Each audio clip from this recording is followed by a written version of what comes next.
Break के बाद एक बार फिर आप सभी का स्वागत है। 7C हिमाचल आजकल में खबरों का सिलसिला जारी है। महिला कांग्रेस ने हमीरपुर जिला के सुजानपुर में 20 अगस्त को प्रस्तावित महिला सम्मेलन के लिए तैयारियां जोरों से शुरू कर दी हैं। महिला कांग्रेस की राष्ट्रीय सचिव विद्या देदू ने पालमपुर में पत्रकारों से बातचीत करते हुए कहा कि इस सम्मेलन में दिल्ली की मुख्यमंत्री शीला दीक्षित, कांग्रेस के प्रदेश प्रभारी वीरेंद्र चौधरी, महिला कांग्रेस की राष्ट्रीय अध्यक्ष अनीता वर्मा, केंद्रीय मंत्री आनंद शर्मा, पूर्व मुख्यमंत्री वीरभद्र सिंह, कांग्रेस प्रदेशाध्यक्ष कौल सिंह ठाकुर और नेता विपक्ष विद्या स्टोक्स आदि भाग लेंगे। प्रमुख अतिथि शीला दीक्षित जी, हिमाचल के प्रभारी चौधरी वीरेंद्र सिंह जी और हिमाचल के सारे वरिष्ठ नेता वीरभद्र सिंह जी है, कौल सिंह जी है, हमारी राष्ट्रीय अध्यक्ष है, राष्ट्रीय अध्यक्ष अनीता वर्मा जी, विद्या स्टोक जी, आनंद शर्मा जी, पीसीसी प्रेसिडेंट कौल सिंह ठाकुर जी, सभी के उपस्थित में एक बहुत बड़ा महिला सम्मेलन हिमाचल प्रदेश का हम लोग सुजानपुर में 20 तारीख को सुबह 11 बजे ले रहे हैं और उसी की तैयारी या उसी की पूर्व तैयारी के लिए मैं आई हूँ। सरकार द्वारा प्रदेश में सेब के लिए यूनिवर्सल कॉटन को उपयोग में लाने की मुहिम दम तोड़ती नजर आ रही है। सरकार ने इस साल पहली बार इन कार्टनों को प्रयोग के तौर पर बाजार में उतारा है, लेकिन बागवानों को इसके इस्तेमाल करने में जोखिम महसूस हो रहा है। व्यापारी यूनिवर्सल कार्टनों में भरे सेब को खरीदने में कोई भी रुचि नहीं दिखा रहे। इससे इन कार्टनों में भरे सेब के बाजार में कम दाम मिलने की आशंका है। ऐसे में बागवान इन कार्टनों के नहीं खरीद रहे। सरकार ने इस बार यूनिवर्सल कार्टन को प्रायोगिक तौर पर एचपीएमसी के स्टोरों में उपलब्ध करवाया है, लेकिन प्रदेश में बागवान यूनिवर्सल कार्टन का प्रयोग नहीं कर रहे। बागवान पहले से इस्तेमाल हो रहे टेलीस्कोपिक कार्टन की ही मांग कर रहे हैं। इसका अंदाजा इस बात से भी लगाया जा सकता है कि रोहड़ू स्थित एचपीएमसी स्टोर में ही करीब 5000 यूनिवर्सल बॉक्सों के लिए कोई खरीदार नहीं मिल रहा। यूनिवर्सल कार्टनों के न खरीदने की एक मुख्य वजह यह भी है कि इसमें बागवानों को सेब के कम दाम मिलने की आशंका है। यही नहीं, इनको मार्केट तक पहुंचाने के लिए भी अधिक भुगतान करना पड़ सकता है। एक वजह यह भी है कि कई बागवानों के पास पहले से ही टेलीस्कोपिक कार्टन पड़े हुए हैं, जिस कारण वह यूनिवर्सल कार्टन को नहीं खरीद रहे। हमारे पास सारा कार्टन टेलीस्कोपिक है, यूनिवर्सल भी है। यूनिवर्सल कोई 5000 कार्टन पड़ा हुआ है एक गाड़ी, तो लोग आ रहे हैं, देख रहे हैं। अब चॉइस लोगों ने लेनी है कि कौन सा गत्ता यूज करें। यूनिवर्सल है 5000 और ये टेलीस्कोपिक है कोई 27,000। बाकी ट्रे भी ऑटोमेटिक प्लांट की सारी पड़ी हुई है, कुछ 4 फर्म है उनकी पड़ी हुई है। ये बहुत देर से काम चल रहा है। ये पूर्व निर्धारित होना चाहिए था 1 साल पहले, तब ये कई प्रोसेस में आना था ये कार्यक्रम। अब लोगों के पास पुराने गत्ते भी पड़े हैं, जो डिस्ट्रीब्यूटर है उनके पास भी पुरानी पेटियां पड़ी है। नई पेटियों के अभी तक तो हमने तो ना मंडी में शक्ल देखी, न कि मार्केट में, ना ट्रे का पता है। और कागजी अखबारों की वो देन है सारी की भी इस तरह से भरा जाएगा, इस तरह से डाला जाएगा, लेकिन प्रैक्टिकली अभी तक कुछ नहीं आ पहुंचा है, ना देखा है। उधर आढ़ती भी मानते हैं कि मंडियों में इस बार सेब यूनिवर्सल कार्टनों में नहीं आ रहा। उनका कहना है कि इन बॉक्सों का वजन अपेक्षाकृत कम है। वहीं व्यापारी भी इन बॉक्सों में भरे सेब को खरीदना नहीं चाह रहे। इस टाइम तो यूनिवर्सल कार्टन कोई आ नहीं रहा यहाँ पर मार्केट के अंदर। इस टाइम जो इंट्रोड्यूस तो हुआ था तो लोग इसमें क्यों नहीं यूज करें, किस बारे में कुछ खास कह नहीं जा सकता, क्योंकि वेट का जो डिफरेंस आ रहा है वो बहुत ज्यादा है। 20 किलो वेट आ रहा है, इसमें 27 kg आ रहा है। तो गवर्नमेंट को एक पॉलिसी बनानी चाहिए ना कि टोटल जो मैन्युफैक्चरर है, जो पुराना कार्टन बन रहा है इसको टोटल बैन किया जाए और सारा इंट्रोड्यूस कराया जाए जो यूनिवर्सल कार्टन है। रेट तो अलग होगा ही, वजन के हिसाब से हम लोग तो वजन के ही पैसे देंगे ना। वजन ज़्यादा होगा तो रेट ज़्यादा देंगे, वजन कम होगा तो रेट कम देंगे। ज़्यादा वजन की पेटी हमारे लिए सही है, क्योंकि किराया जो है ना पेटी के हिसाब से लेते हैं गाड़ी वाले।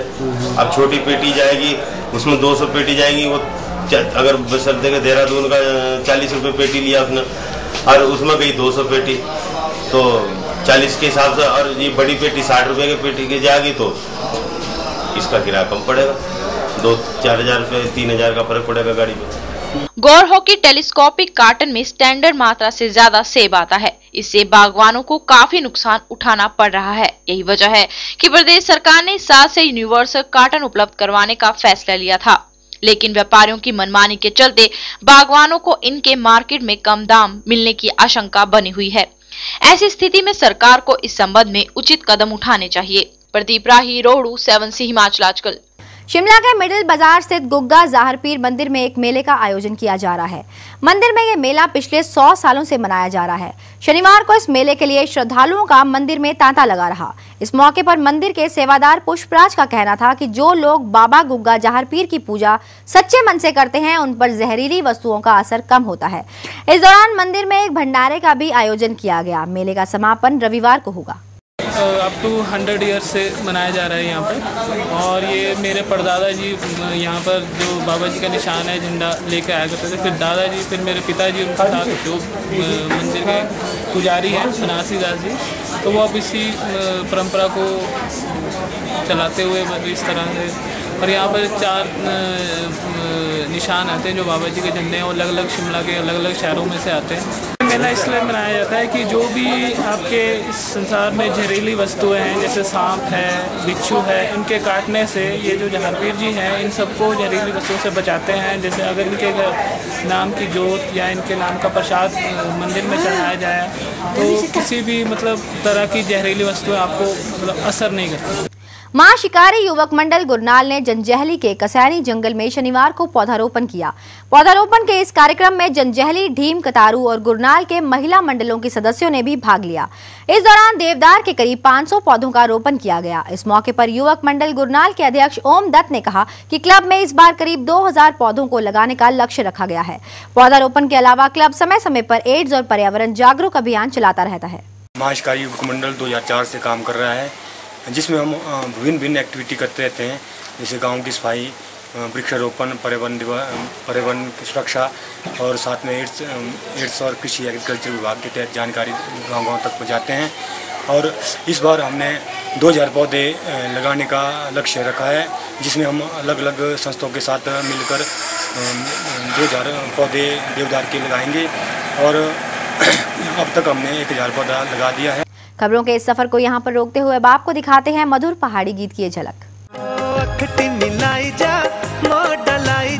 अपने पियो की यारी बाटा बताई जा, अकट मिलाई जा, डलाई जा, अपने पियो की यारी बाटा बताई जा।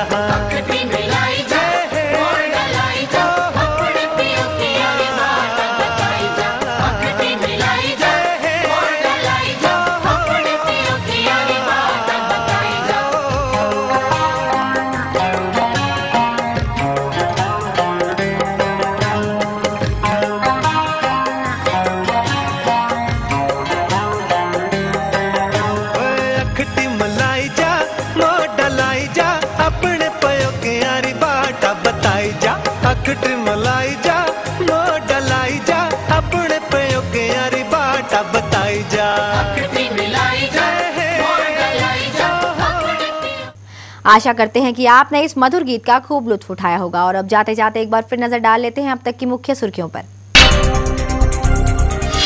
चंबा के निकट हुए दर्दनाक हादसे में 51 से अधिक की मौत, 6 की हालत नाजुक। टांडा मेडिकल कॉलेज धर्मशाला किया रेफर। बस में सवारियां खचाखच भरी होने के कारण हुआ हादसा। भाजपा ने हमीरपुर में संकल्प रैली कर किया शक्ति प्रदर्शन। मुख्यमंत्री धूमल समेत भाजपा के दिग्गज नेताओं ने बोला केंद्र सरकार पर हमला। विधानसभा चुनाव के मद्देनजर कांग्रेस के दिग्गजों ने शुरू की टिकट के लिए कवायद। कांग्रेस में शुरू हुआ उम्मीदवारी के लिए आवेदनों का दौर। कांग्रेस ने भाजपा से पहले टिकट आवंटन की प्रक्रिया की शुरू। केंद्रीय छात्र संघ के चुनाव पर रोक लगाने की चल रही कवायद के विरोध में तीनों छात्र संगठन हुए एकजुट। छात्र संगठनों ने बनाई संयुक्त संघर्ष समिति। देवभूमि हिमाचल प्रदेश की ताजा तरीन खबरों को देखने के लिए हर रोज देखते रहिए 7C हिमाचल आजकल। और फिलहाल मुझे यानी कि दीक्षा कोहली को दीजिए इजाजत। देश और दुनिया की तमाम खबरों को देखने के लिए आप बने रहिए 7C के साथ। नमस्कार। हिमाचल आजकल से जुड़ी किसी भी प्रतिक्रिया या सुझाव के लिए संपर्क करें कृष्ण भानु, ठाकुर वाटिका, खलीनी, शिमला 2। Phone number 09816901200, 017726294111। हमारा ईमेल आईडी है himachalastkal@gmail.com।